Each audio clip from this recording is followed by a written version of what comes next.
اور ساتھ میں ایک تھاٹ لیڈرشپ کہ ہم نے آپ 20 سال میں کہاں جانا ہے.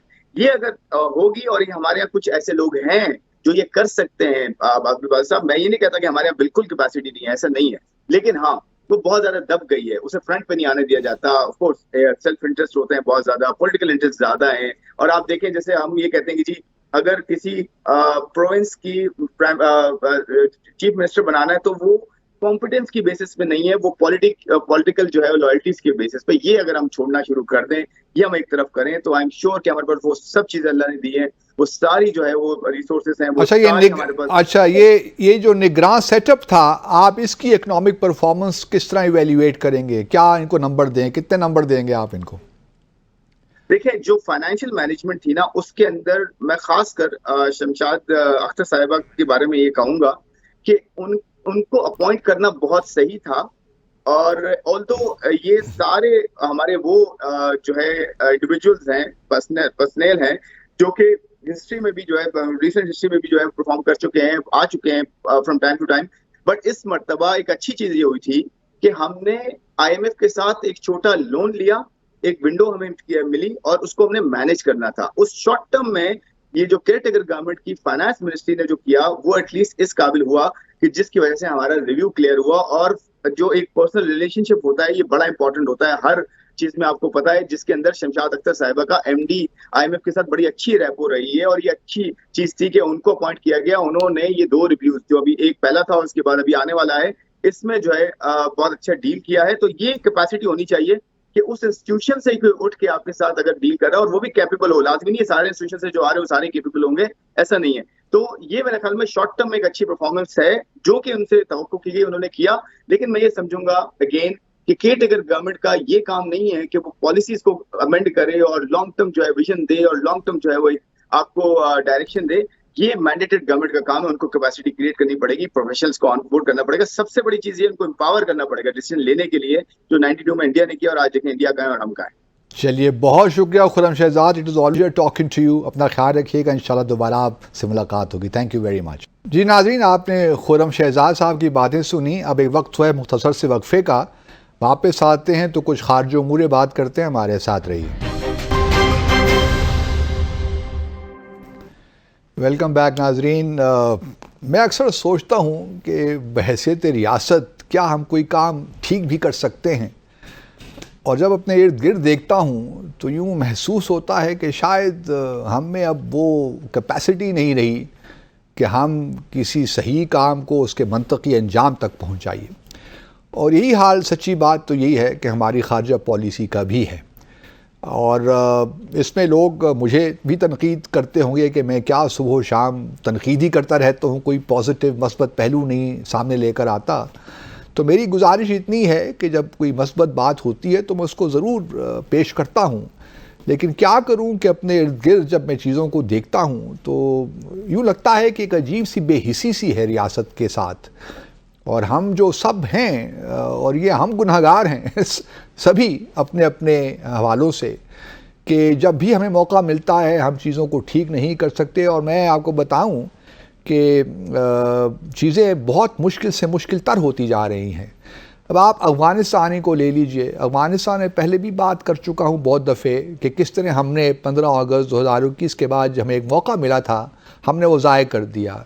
اور کچھ اپنی ایک کوئی نہ ہماری سفارتکاری میں وہ ایک روبسٹنس ہمیں نظر آئی, نہ کوئی کوہیرنس نظر آئی کہ ہم کیا اچیو کرنا چاہتے ہیں, ہمارے اہداف کیا ہیں جن کو ہم حاصل کرنا چاہتے ہیں. تو چونکہ ایک کوئی کلیئرٹی نہیں تھی تو اس وجہ سے ہم بھٹکے رہے. اور آج افغانستان اور پاکستان کے تعلقات جہاں پہ ہیں آپ بھی جانتے ہیں اور میں بھی جانتا ہوں. اب معاملہ کچھ یوں ہے کہ کل سے دوحہ میں ایک یونائٹڈ نیشنز کی کانفرنس ہو رہی ہے. یہ دوسری کانفرنس ہے افغانستان پہ. اس سے پہلے پچھلے سال مئی میں ہوئی تھی جو پہلی کانفرنس تھی. اور پچھلے سال جو ہوئی اس میں آبویسلی افغانستان کی ایک نئی صورتحال ڈیولپ ہوئی 2021 کے بعد جب سے طالبان آئے ہیں. تو دنیا کی کوشش یہی ہے کہ طالبان پہ کچھ پریشر بلڈ کریں, کیونکہ 2 ہی نکات تھے جن پہ پرابلم تھا. ایک تو یہ کہ جی طالبان کی حکومت کو ہم نہیں مانتے. طالبان کو چاہیے کہ جو دوحہ ایکارڈز تھے 29 فروری 2020 کے, جو طالبان اور امریکہ کے درمیان ہوئے تھے، اس وقت طالبان پار میں نہیں تھے، تو طالبان اس پہ عمل کریں اور ایک براڈ بیسڈ گورنمنٹ بنائیں، ایک ریپرزنٹیٹیو گورنمنٹ بنائیں۔ اور دوسرا نقطہ یہ تھا کہ جی خواتین کو بھی حقوق حاصل ہیں، ان کو کام کرنے کا حق بھی حاصل ہونا چاہیے، ان کو تعلیم حاصل کرنے کا بھی حق حاصل ہونا چاہیے۔ تو یہ وہ باتیں، دو باتیں تھیں جس کی وجہ سے دنیا نے طالبان کی حکومت کو تسلیم نہیں کیا، اور اس میں یوں کہہ لیجیے کہ پاکستان بھی شامل ہے، پاکستان نے بھی تسلیم نہیں کیا۔ گو کہ ہمیں چاہیے تھا کہ ہم ذرا اپنے آپ کو ذرا ڈیفرنٹ طریقے سے پوزیشن کرتے، اور میں پہلے بھی یہ کہتا رہا ہوں، جب ہم نے اپنے آپ کو الائن کر دیا علاقائی پوزیشن کے ساتھ کہ جی جو ہمارے جو نیبرز ہیں، جو ہمارا ریجن ہے، سینٹرل ایشین کنٹریز ہیں، جب تک ایک مشترکہ متفقہ فیصلہ نہیں ہوتا پاکستان اکیلا کچھ نہیں کرے گا۔ اسی دوران ہم نے دیکھا کہ چین نے تو باقاعدہ طور پہ پالیسی، یہاں تک معاملات آ گئے ہیں، اور اگر چین کے ساتھ ہم کوآرڈینیٹ نہیں کر سکے اپنی افغانستان پالیسی، تو پھر آپ اندازہ لگا سکتے ہیں کہ ہم افغانستان میں کیا کر رہے ہیں۔ اچھا، اب دوحہ میں جو کانفرنس کل سے شروع ہونے جا رہی ہے، اس میں اقوام متحدہ کے سیکرٹری جنرل بھی آئیں گے، اور اس میں پاکستان بھی ہے، انڈیا بھی ہوگا، یورپین یونین کے ویسٹرن کنٹریز بھی ہیں، امریکہ بھی ہے، روس اور چائنا بھی ہوں گے، تو یہ تمام ممالک ہوں گے، اور اس میں دیکھا جائے گا کہ کس طرح طالبان پہ پریشر بلڈ کیا جائے۔ اچھا، مزے کی بات یہ ہے دوستو کہ پچھلے سال کانفرنس ہوئی تھی، پہلی کانفرنس دوحہ کی، اس میں طالبان کو نہیں دعوت دی گئی تھی، وہاں ان کو مدعو نہیں کیا گیا تھا، لیکن اس بار طالبان کو مدعو کیا گیا اور کہا گیا کہ جی آپ آئیے، آپ بھی ذرا ہمیں بتائیے کہ آپ کی کہانی کیا ہے۔ اب طالبان دیکھیے کوئی ایسے ویسے تو ہے نہیں، ایک تو انہوں نے جنگ لڑی، جد و جہد کی، اب لیکن وہ سفارتکاری بھی کیا زبردست کرتے ہیں، کیا نیوانسز ہیں۔ میں بعض اوقات بڑا متاثر ہوتا ہوں the way they conduct themselves۔ یہ ہمیں کوئی شاید اب اپنے لوگوں کو وہاں بھجوانا پڑے گا ٹریننگ کے لیے۔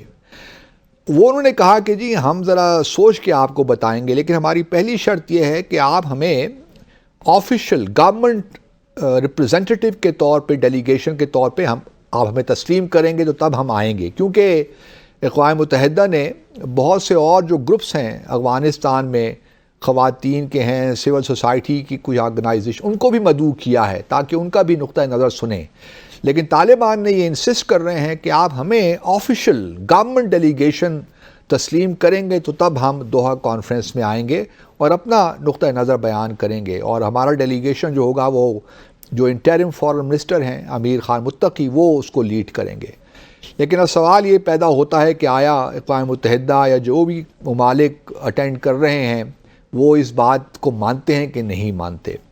دوسرا نقطہ جس پہ تھوڑی بہت کنٹینشن ہے آپ کہہ لیجئے، وہ یہ ہے کہ اقوام متحدہ کچھ عرصے سے یہ ڈسکس کر رہا ہے کہ اپنا ایک انوائے ایک بنائے افغانستان پہ، انوائے فار افغانستان یا اسپیشل ریپرزنٹیٹیو فار افغانستان۔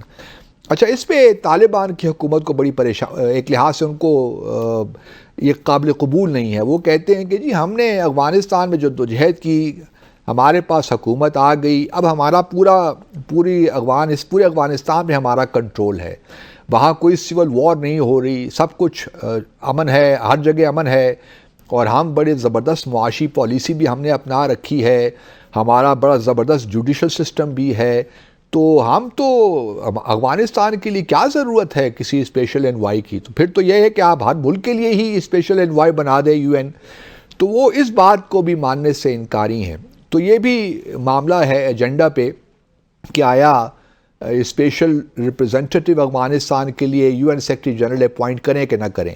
تو اس پہ بھی طالبان بضد ہیں کہ ایسا ہم کرنے نہیں دیں گے۔ تو یہ دو پوائنٹس ہیں جس پہ بات رکی ہوئی ہے، لیکن یہ آج ہوپ فلی ڈیسائیڈ ہو جائے گا، اور کل تک معلوم ہو جائے گا کہ آیا جو طالبان کی انٹرم گورنمنٹ ہے، اور ابھی تک وہ اپنے آپ کو انٹرم ہی کہتے ہیں، عبوری حکومت، تو جو عبوری حکومت آیا وہ دوحہ کانفرنس اٹینڈ کرتی ہے نہیں کرتی، اور پھر ہم اگلے 2 دنوں میں دیکھیں گے کہ پاکستان کی کیا وہاں پہ اسٹیٹمنٹ ہوتی ہے، ہم کس طرح اپنی اسٹیٹمنٹ کو فارمولیٹ کرتے ہیں، ہم کیا کہتے ہیں وہاں پہ، آیا وہی گھسی پٹی باتیں کرتے ہیں کوئی، یا نیوانسز کے ساتھ کوئی نئی بات کرتے ہیں۔ پاکستان دیکھیے ہمارے لیے افغانستان بڑا اہم ہے، اور ہم نے پچھلے دنوں دیکھا جس طرح ٹی ٹی پی نے اپنی کارروائیوں میں اضافہ کیا، بلوچستان کے جو ملیٹنٹس ہیں انہوں نے اپنی کارروائیوں میں اضافہ کیا، IS خراسان ہے، انہوں نے اپنے دہشت گردی کی کارروائیوں میں پاکستان میں اضافہ کیا. تو ہمارے لیے افغانستان، اور پھر صرف اس کی اہمیت دہشت گردی کو روکنے تک نہیں ہے بلکہ اقتصادی طور پہ بھی افغانستان ہمارے لیے بڑا اہم ہے. راہداری جو ہے افغانستان کے تھرو ہماری وسطی ایشیا میں، اگر ہم چاہتے ہیں کہ وہاں ہماری کچھ پینیٹریشن ہو، اکنامک پینیٹریشن، تو افغانستان کلیدی کردار ادا کرے گا. لیکن ہمیں شاید ان چیزوں کا ادراک نہیں ہے، ہم نیوانسز کے ساتھ نہیں کھیلنا جانتے نہیں ہیں کہ کس طرح کھیلا جاتا ہے. ہم بڑے ٹھک ٹھک کر کے کلیئر پوزیشن لینے کے عادی ہو گئے ہیں. سفارتکاری اس طرح نہیں ہوتی. سفارتکاری میں نیوانسز زیادہ اہمیت رکھتے ہیں کہ آپ پوزیشن لیتے ہیں تو اس میں نیوانسز کیا ہیں، کیونکہ پھر ممالک بٹوین دا ورڈز پڑھنے کی کوشش کرتے ہیں. جو الفاظ لکھے جاتے ہیں وہ شاید اتنے معنی نہیں رکھتے، لیکن ان الفاظ کے اندر کیا ہے وہ زیادہ اہمیت کا حامل ہو جاتا ہے. لیکن ہمیں شاید اب وہ طریقے نہیں آتے کہ ہم کس طرح اپنے پالیسیز کو آرٹیکولیٹ کریں. تو افغانستان میں اب دوحہ میں ہم دیکھیں گے اور کلوزلی واچ کریں گے کہ کیا ہم نے کیا، کس طرح ہم نے آپ کو کنڈکٹ کیا اور کیا نتائج نکلے. دوسری طرف دیکھیے بھارت بڑے طریقے کے ساتھ ان معاملات کو آگے لے کر چل رہا ہے. ابھی بلکہ بشکیک میں جو کرگستان کا دارالحکومت ہے، کل گزشتہ روز وہاں پہ کچھ نیشنل سیکیورٹی ایڈوائزرز کی افغانستان پہ ایک میٹنگ ہوئی، اور یہ چھٹی میٹنگ تھی جس میں سینٹرل ایشین ریپبلکس کے لوگ بھی تھے، رشیا، چائنا اور بھارت بھی وہاں شامل تھا. پاکستان وہاں پہ نہیں تھا. اور بھارت کے جو ڈپٹی نیشنل سیکیورٹی ایڈوائزر ہیں وکرم مسری، وہ اس کانفرنس میں اجیت دوول نہیں تھے، ان کی جگہ ان کے ڈپٹی تھے مسٹر مسری، انہوں نے اٹینڈ کی. انہوں نے اپنے جو اسٹیٹمنٹ تھی اس میں کہا کہ جی ہم انکریج کرتے ہیں وسطی ایشیا کے ممالک کو کہ وہ چاہ بہار کی جو بندرگاہ ہے اس کو استعمال کریں کنیکٹیویٹی کے لیے بھارت اور وسطی ایشیا کے ممالک کے درمیان. اب بھارت نے چاہ بہار میں انویسٹمنٹ کر رکھی ہے، وہی اس کو ڈیولپ کر رہا ہے، اور بھارت کی ایک کوشش ہے کہ کسی طرح افغانستان کی خاص طور پہ اور پھر وسطی ایشیا کی جو ہے ڈپینڈنس اگر کوئی پاکستان پہ، کیونکہ یہ سارا علاقہ لینڈ لاکڈ ہے، کوئی سی پورٹ وہاں پہ نہیں ہے، تو افغانستان تو لامحالہ پاکستان پہ ڈپینڈنٹ ہے اپنے ٹریڈ کے لیے. کراچی کی پورٹ جو ہے وہ استعمال ہوتی ہے. تو بھارت کی یہ خواہش ہے کہ افغانستان کی جو ڈپینڈنس پاکستان پہ ہے وہ چاہ بہار کے تھرو کام ہو، اور چاہ بہار کو گوادر کا ایک لحاظ سے آپ کہہ لیے اس کے مقابلے میں کھڑا کرنے کا اس کا ارادہ ہے. اور چاہ بہار کو پھر انہوں نے جو international north south international transport corridor بنا رہے ہیں اس کا بھی حصہ بنایا جا رہا ہے. تو بھارت کی یہ جو ایک لانگ ٹرم پالیسی ہے اس کے ہمیں جانا چاہیے. پھر بھارت میں یہ بھی دیکھیے کہ بھارت اینٹی طالبان تو ہے، لیکن بھارت نے اپنا سفارت خانہ وہاں کھول کے رکھا ہوا ہے. وہ اس کو ٹیکٹیکل مشن کہتے ہیں، لیکن فار آل پریکٹیکل پرپزز وہ ان کی ایمبیسی وہاں کام کر رہی ہے. اور تقریباً 500 پروجیکٹس ایسے ہیں افغانستان میں جس سے بھارت انوالوڈ ہے، بھارت نے اس پہ انویسٹ کر رکھا ہے. تو بھارت نے بڑی کمال مہارت سے، سچی بات ہے کہ افغانستان میں جو اس نے اسپیس پچھلے 2000 آپ کہہ لیجئے کہ 9/11 کے بعد سے اب تک بنائی تھی اس کو لوز نہیں کیا. گو کہ پاکستان میں بہت سے لوگوں کا خیال یہی تھا کہ طالبان کے آنے کے بعد وہ جو بھارت کو اسپیس ملی تھی وہ شاید کم ہو جائے، یہ ختم ہو جائے. یہ بات درست ہے کہ طالبان کے آنے کے بعد کم از کم بھارت کی وہ کارروائیاں جو سرکاری سطح پہ ہوتی تھیں اس وقت، ان کا جو نیشنل سیکیورٹی ڈائریکٹریٹ تھا یا جو ان کی انٹیلیجنس تھی اس کے تھرو بھارت ساری کارروائیاں پاکستان میں کرواتا تھا، وہ تو ڈیفینیٹلی بھارت کو جو ہے وہ اب وہ اسپیس حاصل نہیں ہے وہ کارروائیاں کرنے کے لیے اس طرح سرکاری سطح پہ. کیونکہ طالبان کی حکومت ہم سے جتنے بھی اختلافات رکھے وہ کم از کم بھارت کو اوبلائج نہیں کرے گی کہ پاکستان میں کچھ ایسی کارروائیاں کروائی جائے. وہ الگ بات ہے کہ ان کا TTP کے ساتھ ایک جو بھی ان کا تعلق رہا ہے ماضی میں، اب وہ اس کو اس طرح نہیں چھیڑنا چاہتے. لیکن سوال یہ پیدا ہوتا کہ بھارت نے ابھی بھی جو اکنامکلی جو ٹیکنیکل اکنامک جو کوآپریشن تھی افغانستان کے ساتھ اس کو کسی نہ کسی طور بچا لیا. اور ابھی بھی دیکھیے تو بھارت میں بہت سے اسکالرشپس افغانستان کے طالب علموں کے لیے ملتے ہیں، وہ جاتے ہیں وہاں پہ.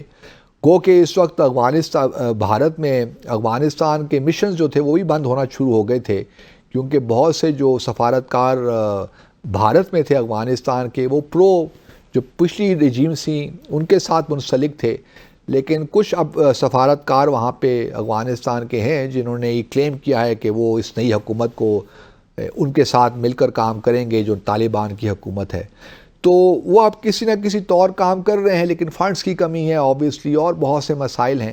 لیکن میں جو بات کرنا چاہتا ہوں وہ یہی ہے کہ بھارت نے اپنا ایک اثر و رسوخ برقرار رکھا ہوا ہے، اور ہماری لیے لمحہ فکریہ ہونا چاہیے کہ ہم کس طرح چیزوں کو کنڈکٹ کرتے ہیں، اور ہمارے لیے کیا آگے کیا مثالیں ہم اپنے آنے والے نسلوں کے لیے چھوڑ جا رہے ہیں. کیونکہ جس طرح میں نے شروع میں کہا، ہماری شاید کیپیسٹی اب نہیں رہی کہ ہم چیزوں کو ان کے منطقی انجام تک پہنچائیں. گو کہ سفارتکاری میں کوئی منطقی انجام تو اس طرح نہیں ہوتا، یہ ایک پروسیس ہے، کوئی ایونٹ نہیں ہوتا، ایک پروسیس ہوتا ہے، وہ چلتا رہتا ہے.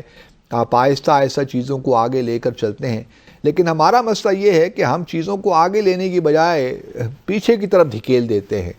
اور کجا کہ اس وقت ہمارے بہت اچھے تعلقات ہوتے ہیں افغانستان کے ساتھ، بہت سی چیزوں پہ ہماری انڈرسٹینڈنگ ہو جاتی. ہم افغانستان کے تھرو سینٹرل ایشیا کی جانے کی باتیں کرتے، کاسا 1000 کی باتیں کرتے، اسی طرح اور بہت سے پروجیکٹس ہیں جس میں پاکستان انوالوڈ رہا ہے. آفٹر آل ہم نے بھی تو 300 سے 500 ملین ڈالر کی اسسٹنس دی ہے پچھلے سالوں میں، پچھلی ایک دہائی میں افغانستان کو. ہم نے بھی بہت سے پروجیکٹس شروع کیے، لیکن معاملہ وہی ہوا کہ جو ہم نے پروجیکٹس شروع کیے انفراسٹرکچر ڈیولپمنٹ کے، ہم ان کو بھی مکمل نہیں کر سکے.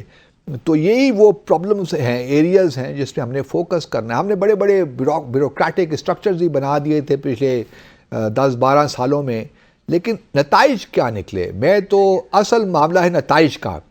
تو جب تک نتائج نہیں نکلتے اس وقت تک سفارتکاری میں سمجھتا ہوں کہ بے مقصد ہی ہے. اور ابھی مجھے لگتا ہے کہ ہم شاید اسی ڈگر پہ رواں دواں ہیں بغیر کسی کلیئرٹی کے کہ ہمارے اہداف کیا ہیں. تو ابھی ایک مختصر وقفے کا وقت ہے، تو مختصر سا وقفہ لیتے ہیں اور پھر آ کر ذرا بات کرتے ہیں بھارت اور UAE اور جو خلیجی ممالک کے تعلقات ہیں. بھارت اور مالدیوز کے درمیان بہت ایشوز چل رہے ہیں. ہمارے ساتھ رہیے. ویلکم بیک ناظرین. امریکہ کے deputy secretary of state Richard Verma Bharat, Maldives اور سری لنکا کے دورے پہ روانہ ہو رہے ہیں. یہ دورہ جو ہوگا 18 سے 23 فروری تک ہوگا، اور اس میں ایک بڑی اہم بات، جہاں بھارت کے اور امریکہ کے تعلقات تو ہم جانتے ہیں اس میں کتنی اب گرم جوشی پیدا ہو گئی ہے، اسٹریٹجک پارٹنرشپ ایوالو ہو گئی ہے اور جاری ہے. لیکن دوسری طرف ایک اور بڑا معاملہ چل رہا ہے کہ مالدیوز اور بھارت کے درمیان کچھ ٹینشن چل رہی تھی.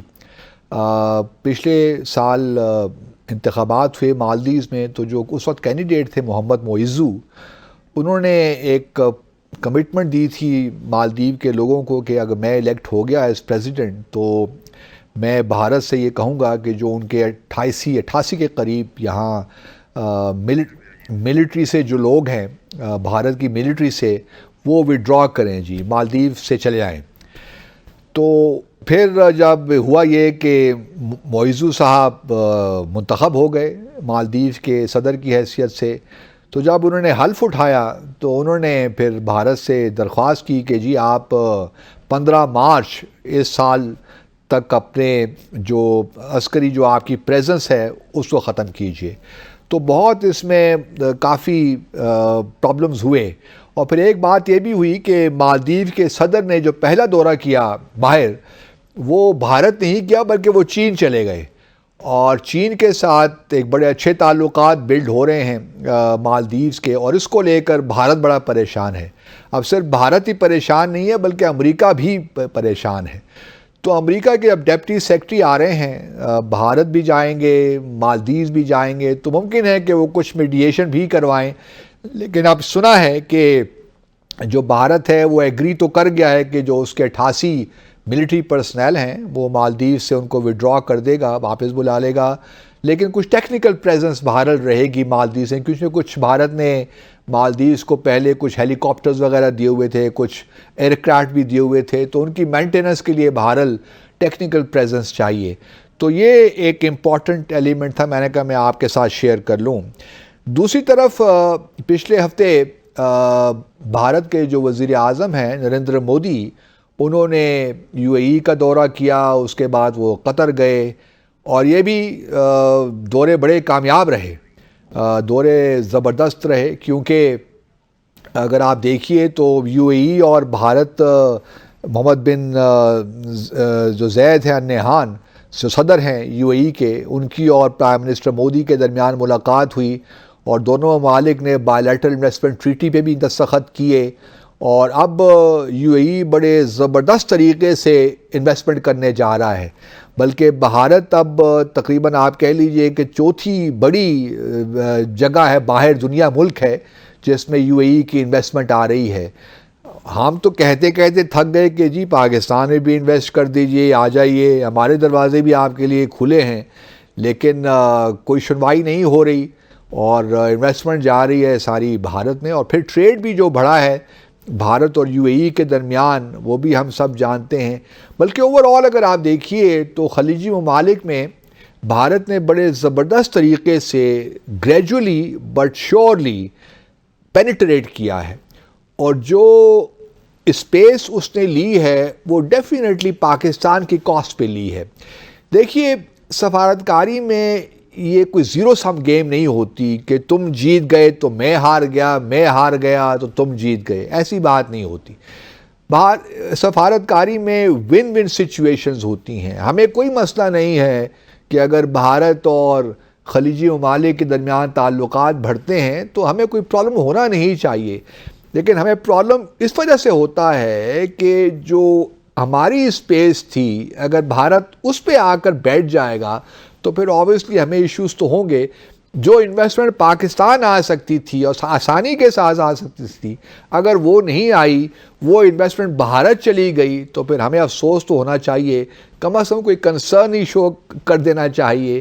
اسی طرح اگر ہماری لیبر مارکیٹ جو ہے، اگر ہم اپنی اسکلڈ یا سیمی اسکلڈ لیبر باہر نہیں بھجوا سکتے تاکہ ہماری ریمیٹنسز میں اضافہ ہو، اور بھارت اس کا ایڈوانٹیج لیتا ہے، بھارتی باشندے شہری وہاں چلے جاتے ہیں، اور جو کہ ہم پاکستان بڑی آسانی سے بھی، اگر ہم نے اسے فوکس نہیں کیا اور بھارت نے اسے فوکس کیا تو پھر آبویسلی نقصان تو ہمارا ہوا۔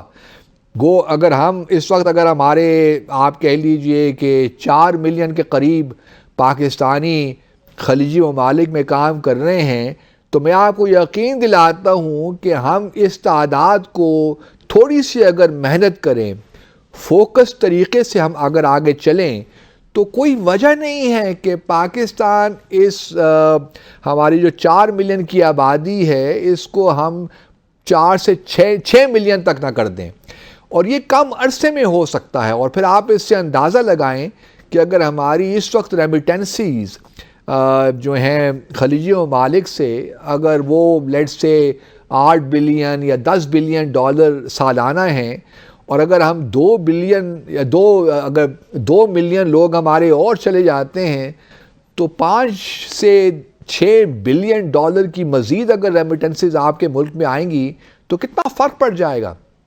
تو یہ باتیں ہم سوچتے نہیں ہیں، اگر سوچتے بھی ہیں تو بس وہ صرف خلا میں سوچتے رہتے ہیں، کوئی زمین پہ کچھ ایکشن ہمیں نظر نہیں آتا، اور یہی وہ ایشوز ہیں جو کہ خلیجی ممالک کو بھی تنگ کرتے ہیں، اور پھر ہمارا کوئی پولیٹیکل سینس بھی شاید نہیں ہے، کوئی ڈپلومیٹک سینس بھی ہمارا نہیں ہے کہ ہمیں کیا کرنا چاہیے۔